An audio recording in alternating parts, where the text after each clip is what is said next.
Okay, perfect. Now we're live. Welcome to another episode of In Transit Podcast. This is the first live showing on YouTube. This is going to be the first episode that's recorded in a series of different episodes that we'll have. Again, the podcast is about logistics, it's about freight, it's about business, it's about life. So every episode is going to be different. Every episode is going to really be all over the place, like I've already talked about before we even began this process. So everything's kind of just going to flow naturally. There's not going to be in the beginning any kind of editing or cuts or censorship. Of course, we've done our due diligence to make sure that on YouTube it's only reaching a certain audience. Logistics, business, trucking, transportation, freight brokers, and third party logistics companies, freight forwarders, and things like that. So that way we don't target the people that are not interested in this kind of business. So for today's episode, we're actually going to be talking to my dad and professional truck driver. So his name is FIKRET NADAREVIC. And for all of you that are always asking me in the different events on LinkedIn, different live shows, how to say my name, it's Nurfad. So Nurfad Nadarevic. That's the real pronunciation of the name. People are always anglicizing it and changing it. So now you know up front how to say the name. So without further questions, we're gonna start. So, Dad, welcome to the show. Hi.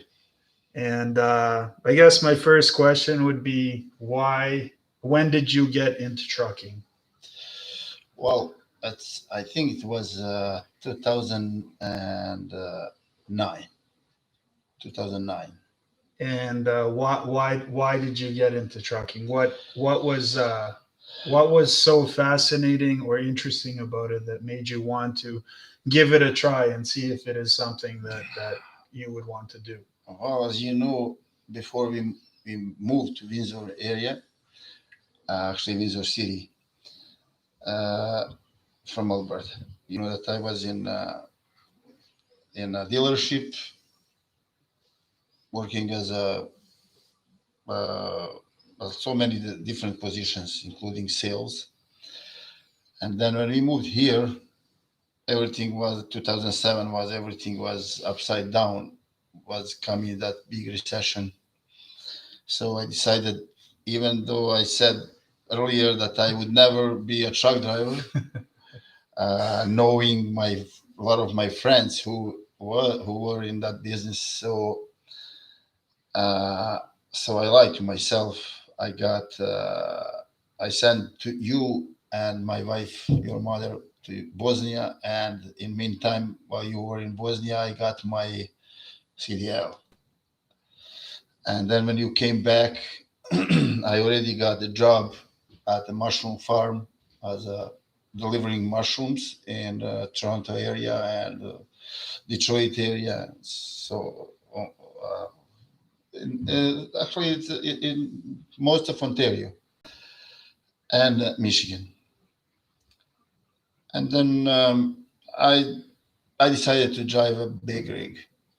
Uh, so I went to SRJ. It was company was as SRJ. I went there to apply for a job, and they got me in 25 minutes. They got me key. They got me a truck. They got everything for me, and they said go to Taylor, Michigan, pick up trailer. I didn't even know where the Taylor, and I didn't even know how to hook up the trailer.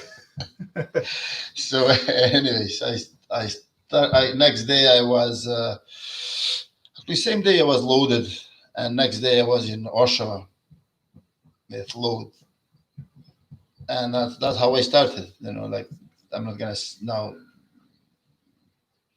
be talking about for an hour how how I started from minute to minute, but anyway, that was my start, and then I was driving for SRJ, and then SRJ went I don't know what happened. Anyways, it was good company to me. So I don't know for anybody else. It was good to me. And then I started after that driving for forgot that name. TVM. Was driving for 6 months. There was no money. Just was empty talks. There was no money there. And then I was for driving for a few months for Solution. But that was that guy. Transit Logistics, TLS. TLS, yes.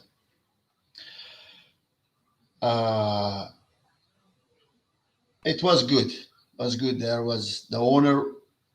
He was honest. Was good guy, and I think he's still good guy. And but there was no. There was certain areas that I would like to go to drive, and I couldn't get that from him. Working for someone else. Well, it's like I would even agree to work for him. There was a different people was involved in making decision for me, so I didn't like that. So I quit that, and then I opened my own company. And as you know, I started. It was really, really hard, and I started. From scratch, from the scratch, from ground up. It was like was working only with T.H. Robinson and working for them. You know how that goes, how far you can kick the ball. And then I met the guy. It was he came out of blue, and then everything started going from 2000, I believe 2012. It was 2012 when everything started for me, like going. I went on top of the roof so quickly. Yeah. But my own truck, my own trailer, but another trailer, and then it was like I never thought. And everybody knows whoever is in trucking business, that 2013, 14, 15, 16, 17, end of 17, even beginning of 18 was good year. For us, it was good, especially in the expedited world. There was a lot to choose from. It was pick and choose. It was wallet is open scenario. Yeah, well, I had you. You were dispatching that time at Landstar. Yeah. And then they did lots for GM and with Ryder. That was like I was named I got 2 stars from Landstar as a best two 5-star awards from Landstar for as a best driver, best service, best carrier. Well, I was working. That was business compared to now. Like that was called business. But even though it was good for me, I knew it's not gonna last forever because it cannot. We have to be honest. Let's say like a company driver making $10,000 a month. That's not normal. We have to be fair. I'm the operator. So for me to make $300,000 with a truck, it's not normal. Yes, it wasn't a normal time, but it was well positioned. Yeah, but good relationships, trust, honesty, everything fell into place. Everything was it was lots of up to me and up to you, and we did it. So at that time, even now, we are in excellent service. We we are still, when somebody punch in our MC number, it comes, our company comes first as a service. So number one, and our prices. A lot of brokers said to me, "You are a little bit too expensive. Yeah. Your service is too expensive." But then, after a few loads, they said, "You are priceless. You're not expensive at all. You're priceless." So that's when you hear that, then you know that there's a lot of companies around in this business, especially in this business. They want quality. Yeah. Quality on time service, on time for, pickup, delivery. Everything's got to be ideal. There's no, you can show up a half hour late on an expedited automotive run. There's none of that. You cannot show up to Chrysler and think that everything's going to be fine and dandy if you're an hour late. It doesn't work that way. It's just not that type of world. The expediting world is a different ballgame. You know, when I used to have a pickup in like 100 or 200 miles, I have to empty that head. Yeah. I don't wait morning to go for pickup. I go at night and sleep there. Yeah. Make my restart fresh on hours. Yeah. So I never stayed behind my time. I always was ahead, and that's what made me good carrier. I'm not gonna say I'm the best, but in sometimes I think I'm the best, but I know I cannot be the best because there's a lot of there's out there a lot of people who's really good, and there's some drivers that they don't care. Maybe they have reason to be like that. They work for somebody else. But if you're your own boss and you're your own operator, you're not gonna, and you have to answer every call. You know, if you don't answer every call, when nobody calls you later, there's no business. It's that simple. You can say hello to empty phone, but nobody's calling you. Yeah, nobody picks up nobody calls someone that's not going to pick up, and that's something that anyone that's planning to open up their own trucking company or freight brokerage, you must be available. It's got to be, you have to have that 24-hour service availability because regardless of the commodities that you move and what vertical of business you're in, you always have to keep in mind the customer and their needs. So, if they need you at 2 a.m., if you're not there, well, they're reaching out to someone else, and that they might as well just take all their business altogether somewhere else. So keeping a fine balance is probably key in this business. And honesty and balance is number, like you have to have balance and answer every call and be honest. If you can't cover that you apologize. I'm loaded. I'm covered. You know what we used to do? We suggest our friends to brokers. Like, okay, I have a friend. He's gonna take this load. I'm just gonna keep the customer, so customer know I'm honest. I'm not afraid that my friend gonna get business. Of course, I can't take whole world. So my friend make money. Yeah. Got some business. My broker will call me again. Yeah. Because he can rely on me.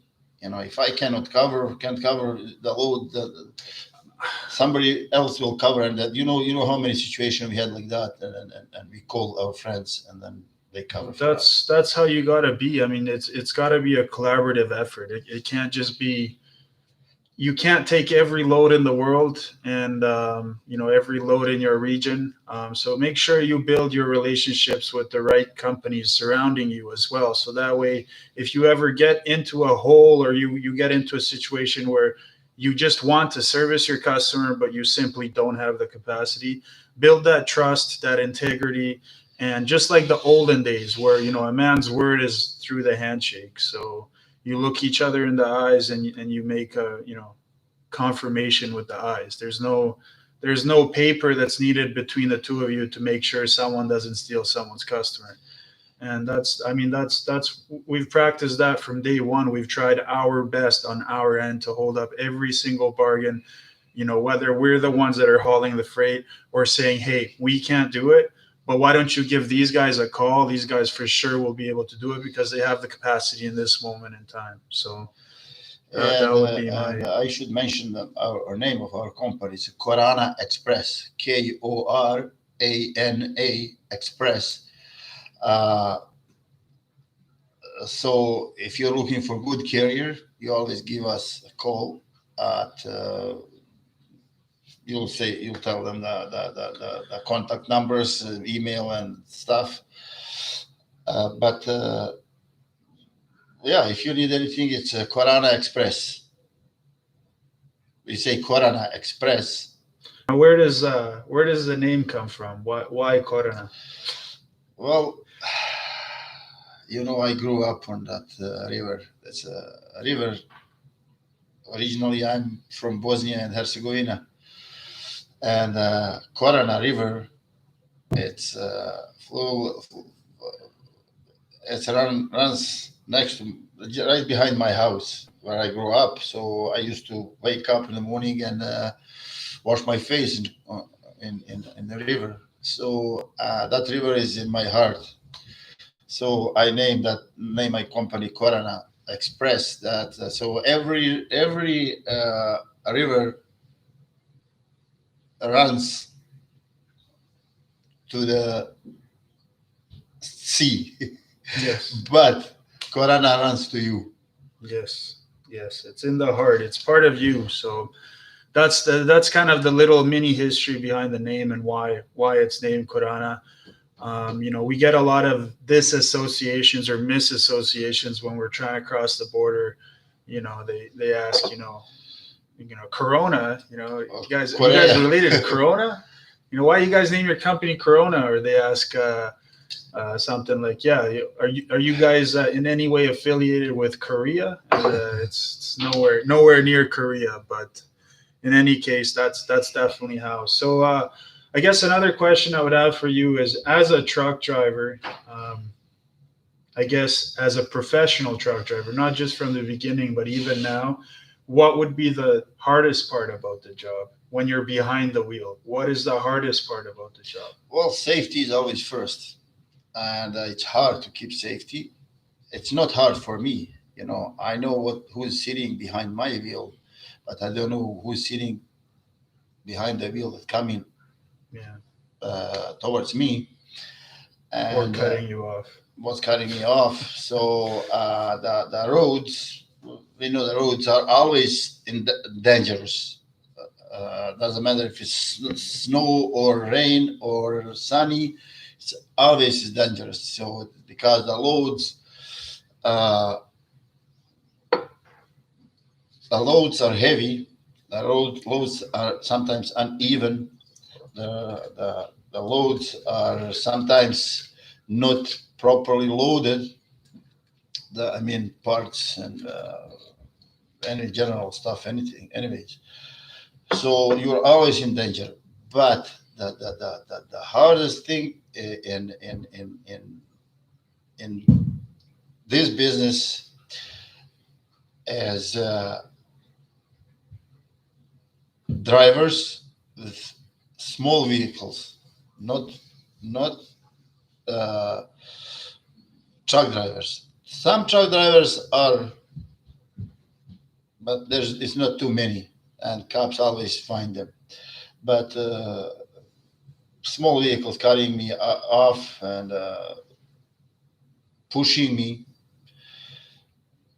even when I'm with 80,000 pounds, they're still pushing me uphill, downhill.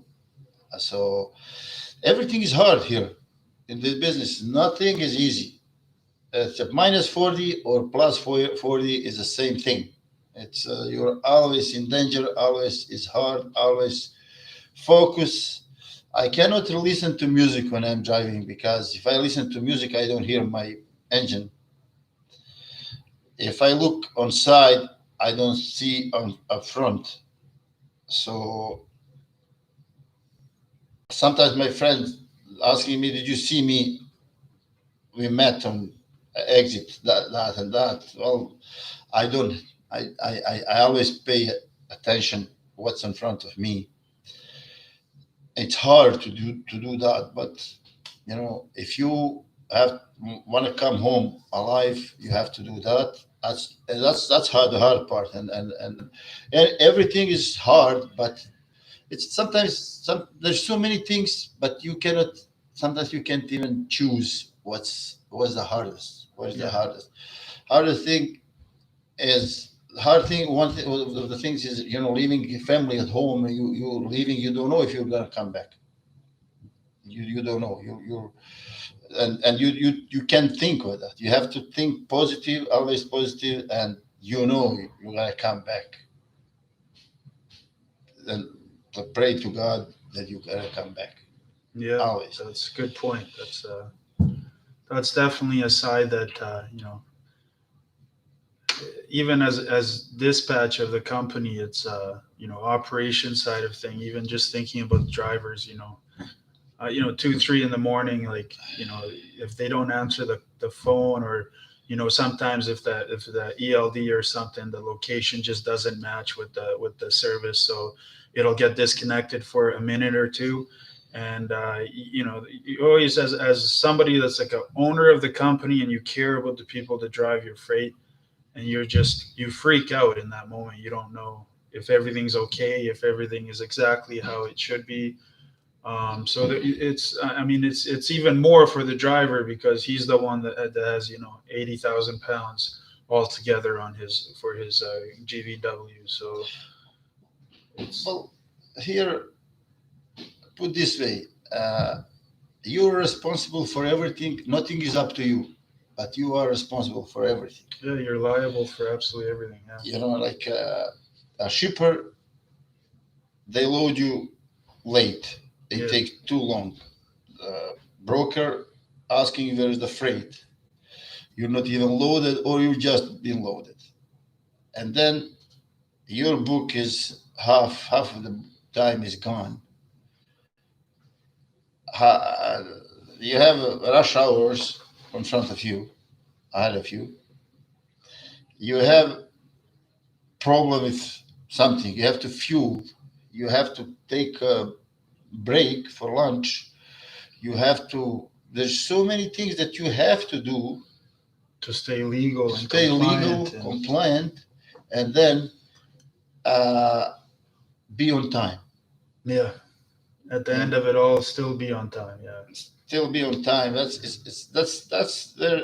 Like that's why I'm saying it's hard to say where is the hardest point, but when you put everything together, everything is hard. You are always running after a time, you're always behind, but you have always to be on chasing time chasing time, always. for everything. Actually, Yeah. yeah, that's true. What about how important would you say is preventative maintenance, looking after your oil and your tires and your drive and everything else? How important is it for you, or how important do you think it should be for every single driver that has a CDL? See, when I talk to my colleague, my friends, my drivers, and I asked them how often you change your oil, he said 12, 13,000 miles or 20,000 kilometers. But see, I change my oil every 12,000 kilometers. And I grease my truck and trailer at least once a month, at least. Beside when it's oil change, when I do maintenance, I grease the, the people at the shop, and then in meantime, in between oil changes, I take my equipment to my mechanic to grease again. And what else is important? Important is after every load, like every day after you're done for the day, go around your truck, open your hood. I do that. Open my hood, listen to my truck, to my engine, turn it off, listen for air leak, and same thing I do before I leave. Check my tires. Take those 15, 20 minutes. Don't believe, because truck sometimes work goes for 2 months, 3 months, everything is good, and then you sometimes you start off next day or next an hour later, it won't start. You have to call towing. I'm lucky. I never had that happen till actually I did had that last winter. Yeah, with the Just with the, before what's it started, called? it was a starter. Starter. That's yeah. Then you had to change Yeah, put a okay, brand that new one. Yeah. tricked my starter tricked me. They just all of a sudden died. That was the one, but that's maintenance. That's I was lucky, and I consider myself lucky for all these years. Uh, I've been in this business for 11 years. I never had uh, big problem on the road. I did slip a couple times in winter, and I had to call towing to get me out of the ditch. But that was that slow one. That kind of like I was standing, and just my truck slipped on side, because it was Pure icy. But other than that, I have so many videos that while I was driving, my wife would sometimes when she goes with me, she would make record the roads, how ugly roads would be sometime, well, in winter all the time. Or over bridges with black Over, ice. yeah, yeah, everything. A lot of people tell when you say bridges, a lot of people are complaining about the border. Like they have a problem at the border. Always pulling them for secondary inspection, that and that. I don't have that problem. When they pull me over for X-ray, and then that happened every few months, once every few months. So I understand they have their own job. They have to do that, and that's Well, it's normal. a matter of perspective. That's You guys are working together too, right? They're trying to keep their borders Well, safe. I'm trusted. I'm trusted driver. I'm trusted because of the border.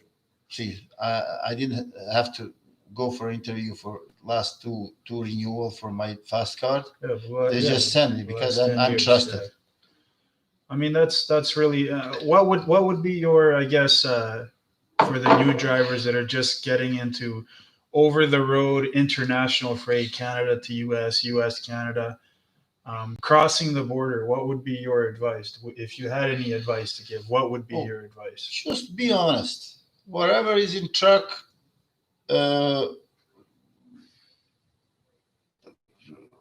you have to what do you say, like pre-out. Yeah, you have to declare. Yeah. You have to declare. Declare what's in the wherever, truck, like based off of. if you what don't you know, saw. sometimes if I pick up the trailer that has already seal, and I didn't see that what I wasn't there when they were loading, I tell them, according to my paper, that's supposed to be in the trailer. I didn't see them loading the freight.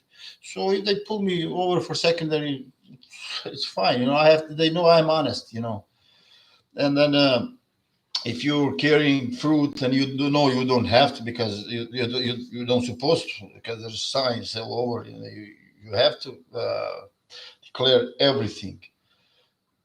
I don't have gun. I don't have any weapons. I don't carry knife. I don't take across fruit when I need fruit. When I cross there, I stop at the store and buy fruit if I need to eat.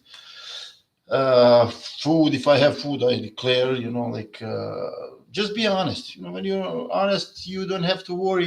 They mark you. They know if you're honest, they're gonna check you 20, 50 times. Yeah. And then every time they see you telling them the truth, they're gonna leave you alone, but they're gonna still once a while they're gonna pull you. You never know when, but it's not going to be like some companies it's not worth it. Do anything. Yeah, some companies have mandatory, when they show up at the border, it's like, flashing red lights right away, secondary right away, take it to the warehouse. It's just, again, comes Well, back down to being respectful and honesty and again, that's up to their showing company, somebody's, because if their company they have bad drivers, they're hiring the drivers who's dealing with the drugs or taking drugs or God whatever. forbid. So the whole company is in jeopardy. Yeah, it's It's again, not- that's another thing, right? Everything that's involved, drug and alcohol abuse, taking into control, that you have to have a controlled substance program for your company to make sure that everybody is tested quarterly, Be randomly. careful who you're hiring. Yeah, who to hire. background checks. Make Correct. sure you do all of the steps that you have to do through the protocol to get to where you want to be. And I guess another question I would have for you is, what kind of trailer type is your favorite to hook onto your trailer?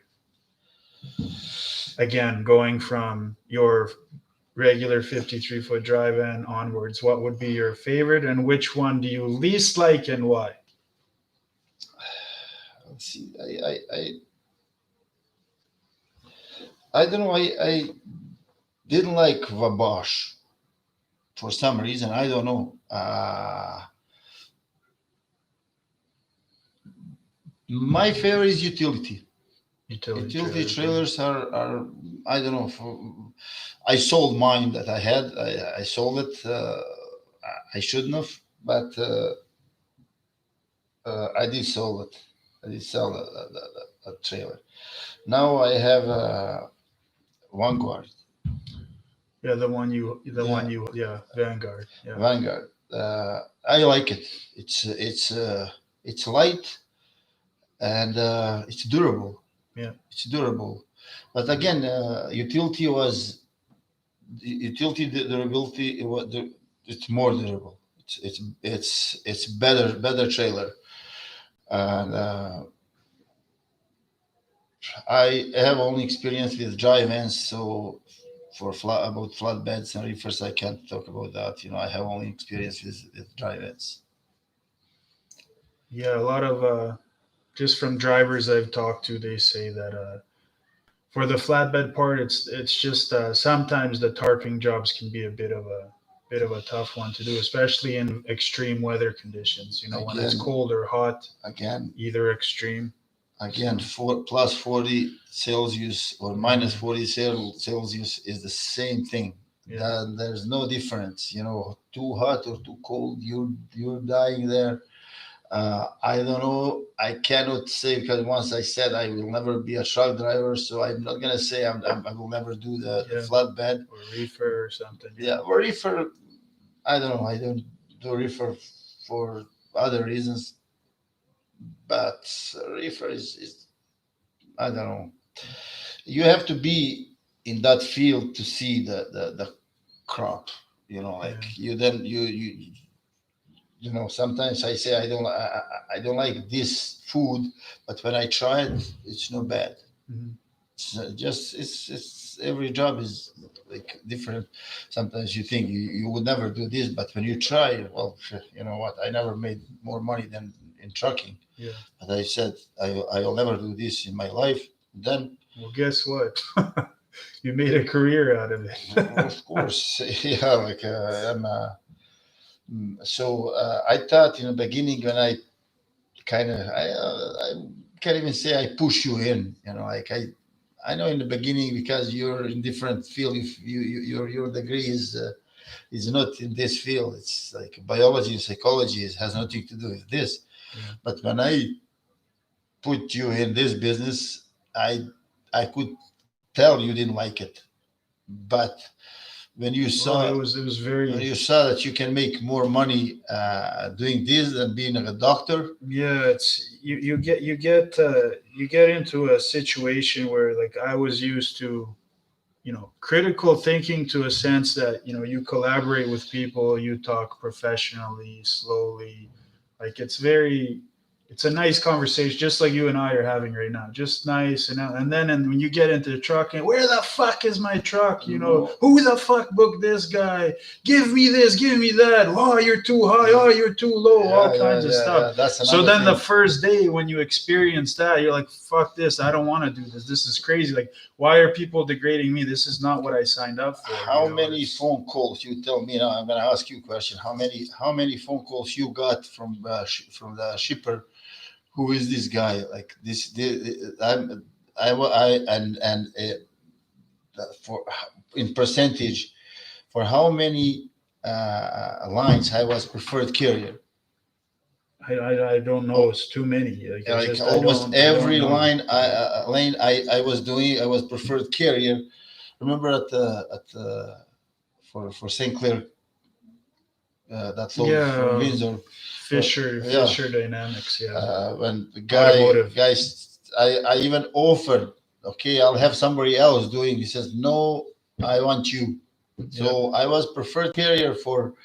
I'll say 90% of my customers. I was preferred carrier. So just because I never get upset over anything. I do get upset, but they don't know. They don't see me. I'm always nice. He is always right. The customer is always right.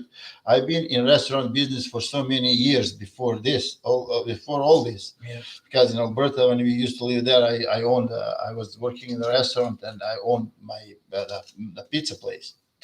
So, and before I moved to Canada, I was in restaurant business. So. I know how to work with customers. The customer is always right. Like it's, and I mean it. I'm not saying like he's right, but then he's not right. No, he's always right. He spent money with you at your place, giving your opportunity, giving you business. So he's right. Yeah. You promise him something.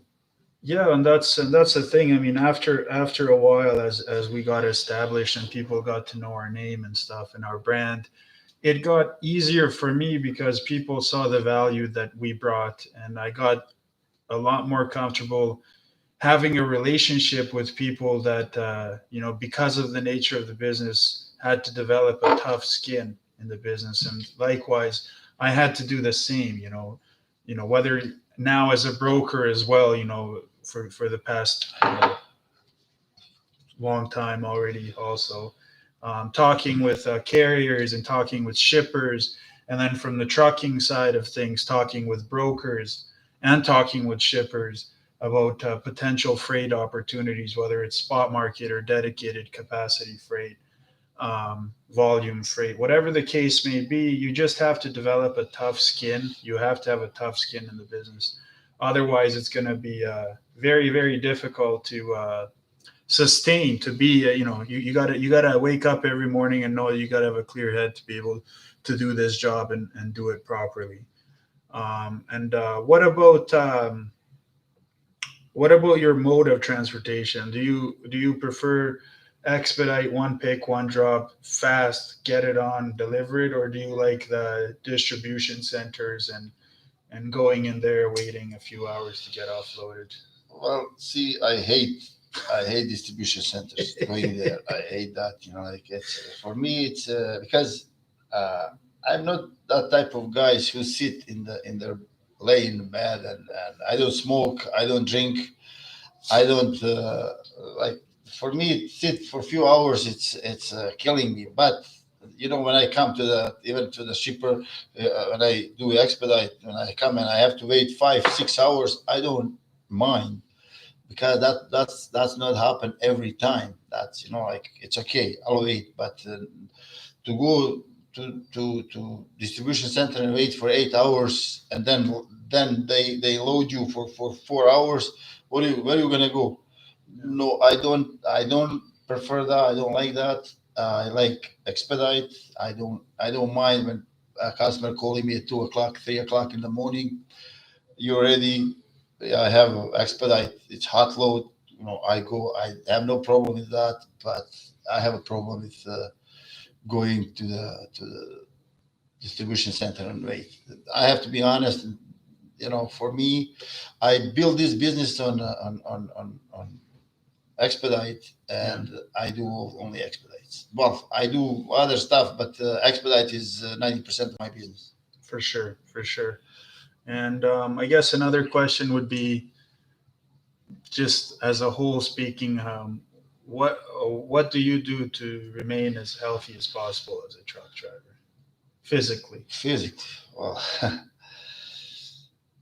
you should show them then my backyard, and Yes. then because I have a quarter of acre. More than a quarter. More than a quarter. Garden, just a Oh, garden. yes, yes. Just a garden, more than about a quarter of acre. That's true. I always find something to do after after after my work, or if I don't have work. And then if I am at loading at the shipper, and they tell me, okay, you'll be loaded in about 2 hours. So I leave my truck and I walk around, and I'm always active. I keep myself active, and then you saw me today running. I am 54, and I can beat you on 100 meters. I don't know about that, but close. I don't know. It could be a close second. Yeah, but well. What about on the other side of the scale? What about when you're driving in Canada? What would be your favorite? Of course, I understand Bosnian food, just like for me, is number one. It'll always be number one. But what would be your second place as a truck driver when you don't have your Bosnian food with you? Where do you like to stop and grab something to eat, and what that would be, what you would prefer in Canada? What is the name of the place or establishment that you would like to stop and buy something? It's hard to say, because usually I don't eat it out. That I eat always at home. But if I do, I always Subway is my favorite. Okay. So what about in the U.S.? What would be in the still US? Subway? Still Subway, because I'm trying to eat healthy, and so Subway, I think, is for a truck driver as close. You think it's just try to say to take less sauces, marinades.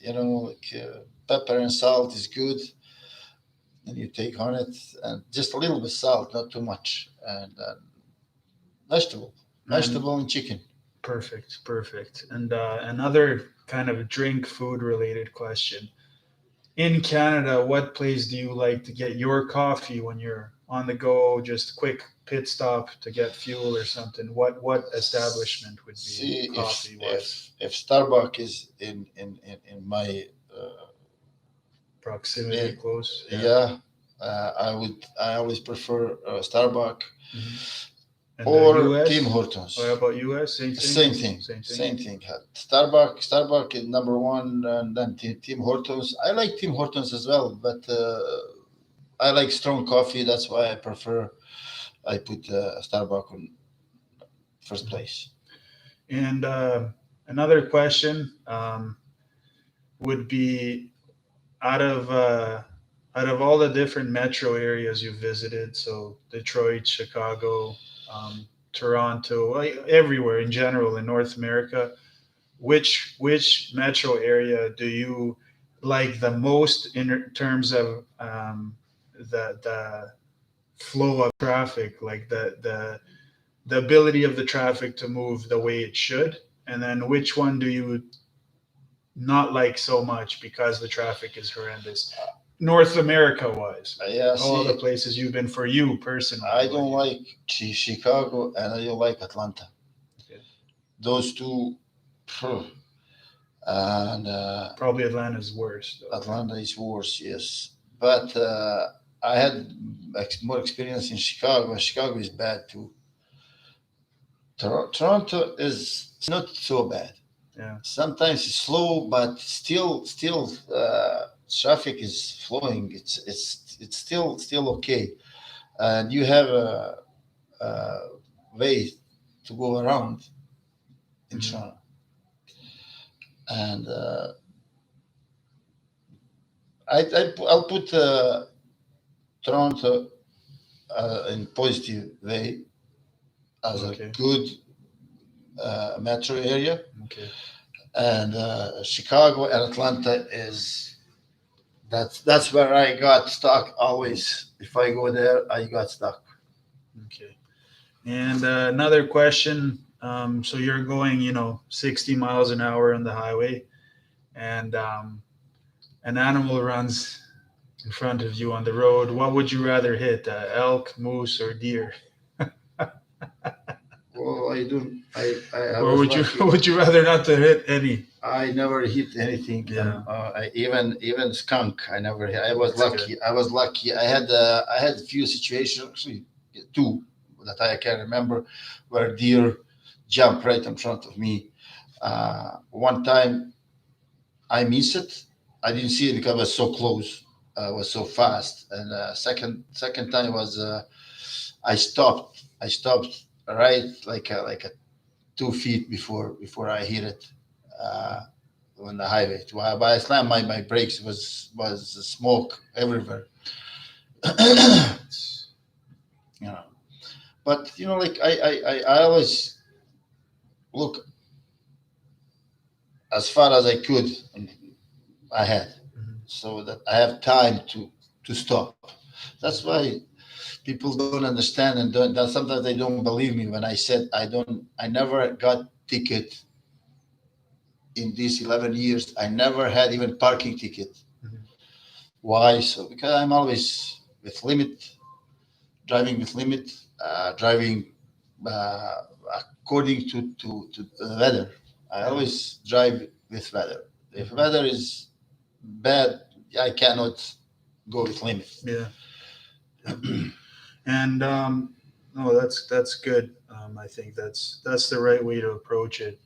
I guess another question would be just from a logistics perspective, what you should carry in your drive-in in addition to obviously the drive-in, like in terms of load bars and the logistics material. How many load bars do you suggest the driver have in his with him at all See, times? I And always and have straps, of course. I have always 20 straps in my bunker, Hmm. and I have 3 load bars behind my truck. Hmm. In I have I built my own uh, patent to secure those load bars, Hmm. but I always have 20 uh, logistics straps, Hmm. and I don't have.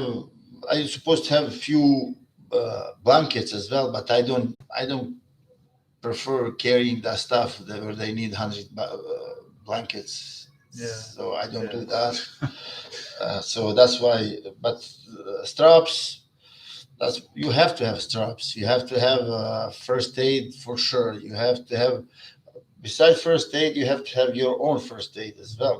Like always have food in your truck, snacks in your truck, because you never know if you're gonna get stuck. Especially people coming from south up north, they don't know this weather.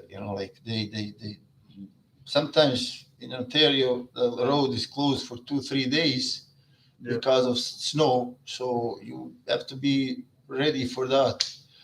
Always have food, especially winter time. Like you don't have to keep it in your fridge or anything.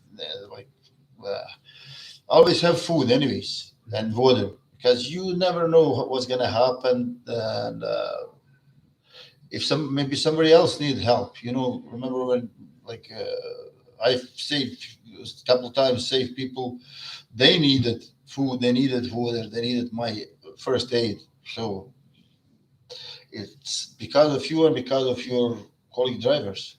Yeah, yeah. So that would be a good suggestion. And always have some spare parts, like hoses and Would hoses be number one, or what would be Well, the fittings are number one, and hoses, but fittings are number one. Fittings are like, like if you have air leak, and you in 90% of time you can fix on your own air leak, because you have to have just all different look your what size and what type of fittings your truck use. Buy set of those different fittings, and then that will save maybe somebody else will pass your friend on the highway with air leak, and you may help him. Mhm. If you It's better if you don't need it, but it's good to have. Okay. And what about Make sure that the fuel tank is always at least half full. yes, fuel is very important. And I guess I have a question regarding your favorite type of truck. Not type of truck, but your favorite make of truck. What company does it good before what they did, and now what company is good now? What would you say? See, my experience with Volvo, I would never suggest anything else. Yeah, So my yeah, experience with we've been Volvo, lucky. in 11 years, I never had breakdown, even Yeah, one. yeah, Except, okay, you need tires, you need brakes, you need alternator, you need, okay, that's, but as with like an engine, I'm talking about engine running. Uh, Volvo, I don't know. I don't have experience with other trucks. I know a lot of people likes Freightliner, a lot of people likes Kenworth, a lot of people, like all depends what experience you have with. But I have experience with Volvo, never let me down. So if I'm buying, if I if I have to buy now 10 trucks, I will buy all 10 Volvo. okay. What about Max? What do you think about Max? Mac. Mac truck. I don't know. I have friends. He's driving Mac for a long time, and he said it's a good truck. I don't know. He, I've only had experience moving shipments and stuff. Max shipments, like Volvo Max shipments, things see, like Osman, that. he But had the truck. We had a Mac for a long time, mhm. and before that, he had a Freightliner, and then he bought Mac, and he's saying he would buy Mac again. Mhm. So that means it's good. Then the new ones look really nice. They look really Yeah, nice. but I don't know. Volvo is they have good seats. They're comfortable. They have nice sleeping areas. They're quiet when you're driving. And well, I drove Kenworth. I drove Freightliner. In Freightliner, I didn't like the seats and noise. Kenworth, it was noisy as well, and I don't know, Volvo. I drove few different Volvos, always nice and quiet. Perfect. Some people they have bad experience with Volvo, and I understand if they don't Mhm. like it. But me, I'm saying from my perspective. And I guess just before we wrap things up, I guess I have a question regarding your advice for. So we always talk about, especially this year so far. In the beginning, it was a lot of brokers restricting rates to carriers, keeping rates the same to shippers, taking a big piece of the pie for themselves. Likewise, now what's happening is there's this it's time attitude where carriers are now really gouging brokers big time, and like I said, offering to Texas to Massachusetts for $9,000, $10,000, minimum. Like no matter what company you go with. So I guess my question would be, what advice would you have for brokers in terms of when dealing with carriers, and when a carrier says they need 250 a mile or $3 a mile, what why do they say that, and how to build that relationship? Let's see, the problem with brokers, they say one story to the shipper when they want their freight, and then they're telling different story to the carriers. And I understand everybody wants to make money, but if you're taking load for charging cheaper for like $5 per mile, just example, and giving me $1, offering me $1, that's not fair. I used to, you remember my in 2013, 14, average was $7, $8. And that wasn't fair even, but everybody was doing so. Why not take advantage if you can? But these days, they're not. The brokers are not honest. They're not. They want get rich overnight. They're offering so little. So somebody got smart and says, okay, well now when you take all shipments from the small companies, you took all business, sign the contract with shippers. So now we're gonna take care of you. We want $10,000 from Laredo to Massachusetts, and then you think what you're gonna do? If they're fair and they say, okay, you get $2 from Laredo, and you will get $2 from Massachusetts back. Okay, everybody would do that, no problem. And I agree, $2 is fair, $2.50. But if you can't, you have to take care of shippers too, because they're losing money. To be honest, $2 you can make good living, $2 per mile, and still keep maintenance, keep truck in good condition, buy a truck. It's just you have to have will to work. Yeah. And then $2 is good and enough. But brokers are not honest. Maybe not all of them, but most of them. They're not honest. They take, especially big companies, they took all business from small carriers, and then TQL. TQL, of course, Coyote. Yeah. They want everything for. One guy from Coyote, he asked me, why do you want 1,500 for 300 miles? Like, what kind of question is that? Why do I want 300? And you want me to go 200 miles empty to pick up, and then go 300 miles? Yeah. And then come empty from up there for sure, guaranteed. And I'm explaining, okay, I will help you. I will take care of that business, of that load. No worries. But I want to be paid. Mm-hmm. But he's asking me, why do you want? Okay, you forgot that I have to go. I told you I have to go 200 deadhead, 100 miles. Anyways, answer to your question is I think that the brokers are a little too fussy, and I think the drivers down south, they got smarter now. They're gonna fix that. Of course, they're not gonna keep at $10,000 because and a lot of them they're gonna go bankrupt, and they want now at least, okay, if I have to go bankrupt and you want me to work before I go to bankrupt, okay, give me $10,000 and I'll do that. Yeah, that's no problem. But that will come down to fair price, where it used to be.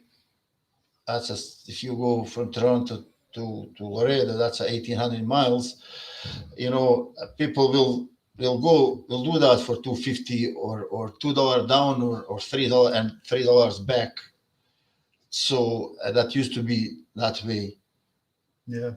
But to go $1 down and go $1 back, It's nobody gonna do it. You can do it a couple times, but you're done. No, You're you done, have man. I first don't know. breakdown with your Yeah. truck. You're done. You're toasted. And you cannot like. You have to be able to do maintenance while you're feeding your family. Yeah. You know, when it comes to that to choose what you're gonna do first. Of course, you're gonna feed your family with money you have. But if you don't, you can feed your family for a month, and then later, if you didn't fix your truck, Yeah. what are you gonna do for next month? So Yeah. we have to be honest. And okay, let's everybody do it for like $2 per mile, 250. All depends on expedites. Of course, always more money. But if it's a regular lane, okay, $2, it's fair. Everybody will survive. You know, Yeah. it's cheaper, broker, and carrier. For sure. And I agree with that wholeheartedly. Even with operating costs and everything else, obviously adjust for fuel as fuel gets more expensive, you slightly adjust to make sure that that's taken care of. And I think we can coexist. And I guess for the last question, again, we're into this would be technology wise. Do you think that freight technology is the next decade? Do you think that's the next big thing? Definitely. Like I'm, I feel like there will be no job for me. I would just be honest because I am not very good with computers. Actually, I'm lucky. On the other hand, I have two boys who is, thanks God, like professionals with that. They will do it for me. But definitely, it's like technology is future. There's like we we can forget now on everything what happened till now. That's past. If you're gonna look behind and let that time to chase you, that's not gonna happen. You have to just forget whatever happened till this Corona things because That too, yeah, that's for sure. It's but changed everything, really. you'll see what was this all about in next couple years. For now, we still think that's what is it, but you'll see later. I'm old school. Hmm. This school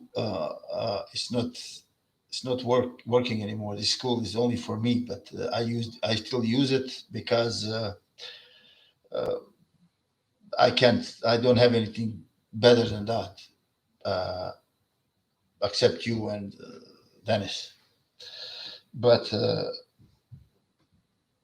this technology uh, is something that I can't even understand. This I can't imagine in my head because I see what's happening.